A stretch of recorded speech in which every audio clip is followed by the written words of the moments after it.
Federico Valverde terus bersinar menjadi pilar andalan Real Madrid di sepanjang musim ini. Bintang berjuluk El Pajarito tersebut bahkan terus bermain meski dihantam rasa sakit akibat cedera paha.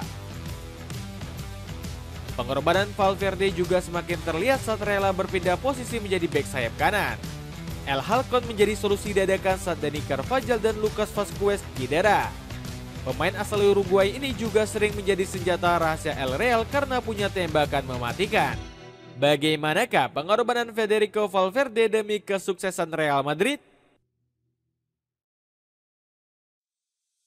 Diberikan tugas berat menjadi pengganti Toni Kroos.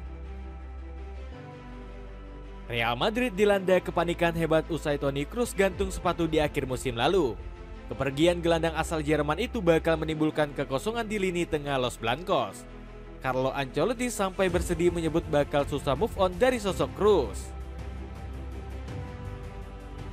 Kami akan selalu merindukan Kroos, dia adalah pemain yang istimewa.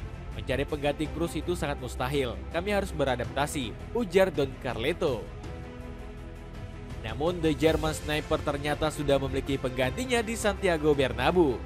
Kroos langsung mewariskan nomor keramatnya kepada Federico Valverde. Saat itu nomor punggung 8 milik saya masih tersedia. Untuk itu saya sangat gembira untuk memberikannya kepada orang ini, Fede Valverde, ungkap Kroos. Di sisi lain, keputusan sang sniper asal Jerman rupanya didukung penuh oleh Don Carleto.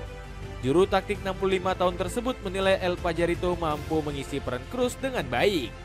Valverde terus berkembang dan menunjukkan karakter yang jauh lebih baik. Kini dia memiliki tanggung jawab yang lebih besar. Ia punya kualitas, kekuatan, dan kecepatan. Ketika Kroos meninggalkan klub, saya pikir dia memilih pemain yang tepat untuk menggantikannya. Meski sulit, Valverde cukup lihai menjaga keseimbangan di lini tengah El Real. Padahal El Pajarito punya gaya main yang berbeda dibanding Kroos. Valverde dikenal sebagai gelandang pertarung yang agresif membantu serangan. El Pajarito juga kerap bermain melebar ke sisi sayap dengan kecepatannya. Dirinya sering ditakuti pertahanan lawan karena punya kecerdikan melepas umpan silang. Selain itu, ex-pemain Peñarol ini juga lebih ngotot membantu pertahanan ketimbang Kroos.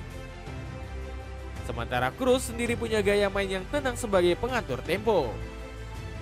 Rela dipindah posisi menjadi bek sayap kanan. Selain menggantikan Toni Kroos, Federico Valverde kembali mendapat tugas berat di musim ini. El Pajarito dipaksa Carlo Ancelotti bermain sebagai bek sayap kanan Real Madrid. Sang entrenador terpaksa melakukan perombakan ekstrim akibat cederanya Dani Carvajal. Selain itu, Lucas Vazquez juga belum bisa diandalkan karena tampil angin-anginan. Meski begitu, Valverde justru berhasil menjawab kepercayaan Don Carleto dengan elegan. Dirinya juga tombol kokoh di lini belakang El Real saat menggilas Manchester City. Di leg pertama, Valverde sukses mematikan Jack Grealish selaku winger kiri The Citizens. Phil Foden yang menggantikan Pinky Jack juga gagal bikin El Pajarito mati kutu. Gacor menjadi bek sayap dadakan bikin Valverde makin layak disebut bintang multiposisi. The Athletic mencatat El Halcon telah memainkan 11 posisi berbeda sejak musim 2019-2020. Mulai dari gelandang tengah, winger kanan, bek kanan hingga striker sudah dijajal Valverde. Meski dipaksa menjadi bek sayap kanan dadakan, El Halcon tetap nggak ngambek. Untuk saat ini saya senang bisa melakukan yang terbaik di posisi bek kanan. Saya tahu bahwa saya bermain di posisi ini karena rekan-rekan yang lain sedang cedera. Maka saya harus mengisi posisi tersebut, ujar sang pemain. Sementara Carlo Ancelotti justru merasa telah membangkitkan potensi Valverde yang sesungguhnya. Valverde adalah bek sayap yang fantastis. Setelah Carvajal dan Lucas, Valverde adalah bek sayap terbaik di dunia. Ia bisa bermain seperti ini di banyak posisi di lapangan. Ia memiliki kecepatan yang luar biasa. Dapatkan biji kopi bubuk Arabica Gayo Aceh 200 gram cuma 60 ribuan. Cek linknya di bawah ya. Selalu melawan rasa sakit demi membela Real Madrid. Pengorbanan Federico Valverde untuk Real Madrid bikin semua Madridista terharu bangga. Bukan hanya sering berpindah posisi, dirinya juga sering bermain dengan menahan rasa sakit. Valverde tetap tampil dengan suntikan pereda rasa sakit saat melawan Manchester City. Padahal gelandang 26 tahun ini sudah diperkirakan bakal absen karena cedera. Namun ternyata Carlo Ancelotti tetap menurunkan El Pajarito dengan bantuan pereda nyeri.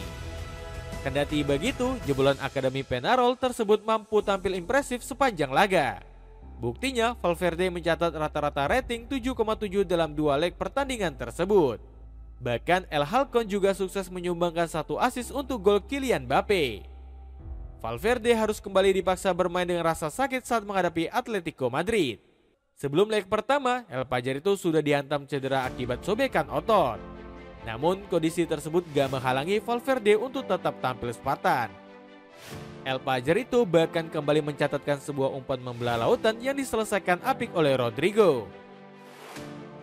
Gak sia-sia, perjuangan besar Valverde sukses mendapatkan rating 8,2 dari VoteMob.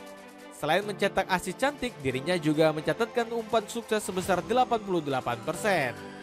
Performanya yang luar biasa juga membuat Ancelotti kehabisan kata-kata untuk memujinya. Saya tidak bisa berkata-kata dengan penampilan Valverde. Dia berdampak besar kepada tim dan dia bahagia bermain bersama kami. Dia bermain bagus bahkan ketika tidak fit. Bisa Anda bayangkan bagaimana kalau dia fit? Ujar Don Carleto dengan bangga. Spesialis gol jarak jauh senjata rahasia El Real. Kontribusi Federico Valverde semakin vital karena bisa menjadi senjata rahasia Real Madrid. Bintang kelahiran Montevideo ini punya tembakan roket untuk meneror kiper lawan. Di musim ini, 5 gol milik Valverde di La Liga tercipta dari luar kotak penalti. Bahkan El Payarito hanya melepaskan 2 tembakan dari dalam kotak penalti sepanjang musim ini. Salah satu gol spektakulernya tercipta saat menghadapi Sevilla pada jornada ke-18. Berawal dari skema corner cerdas Los Blancos, Camavinga memberi umpan pendek ke Valverde. Tanpa pikir panjang, El Payarito ambil ancang-ancang untuk melepas syuting keras. Tembakan roket Valverde melesat kencang ke pojok kanan atas gawang Alvaro Fernandez. Gol indah pemain asal Uruguay ini sampai bikin Jude Bellingham iri habis-habisan. LJV bahkan sempat bercanda meminta Valverde untuk mencetak gol dengan cara normal. Cetaklah gol-gol yang biasa aja lah kawanku, ujar Bellingham. Di lain sisi, Valverde merasa gol-gol spektakulernya memang layak dirayakan. Menurutnya semua itu merupakan hasil dari latihan keras dari dedikasi tim pelatih. Gol saya adalah hasil dari latihan dan kegigihan staf teknis untuk menerapkannya. Semuanya berjalan baik dan berakhir dengan gol. Saya selalu mencoba menendang dari luar kotak penalti karena saya ahli dalam hal itu, ujar jebolan Akademi Peñarol tersebut. Kemampuan syuting keras Valverde sukses membungkam keraguan publik. Dirinya berhasil melewati catatan ekspektasi golnya hampir 4 kali lipat di musim ini. Valverde diproyeksikan hanya punya peluang mencetak 1,20 gol saja di La Liga. Namun El Halcon tetap bisa menjebol gawang lawan sebanyak 5 kali di kasta tertinggi Liga Spanyol musim ini. Dapatkan paket murah sepatu futsal anak lengkap jersey, deker, dan kaos kaki. Cek linknya di bawah ya. Dengan performa spektakuler di musim ini, akankah Federico Valverde sukses membawa Real Madrid mendominasi semua gelar?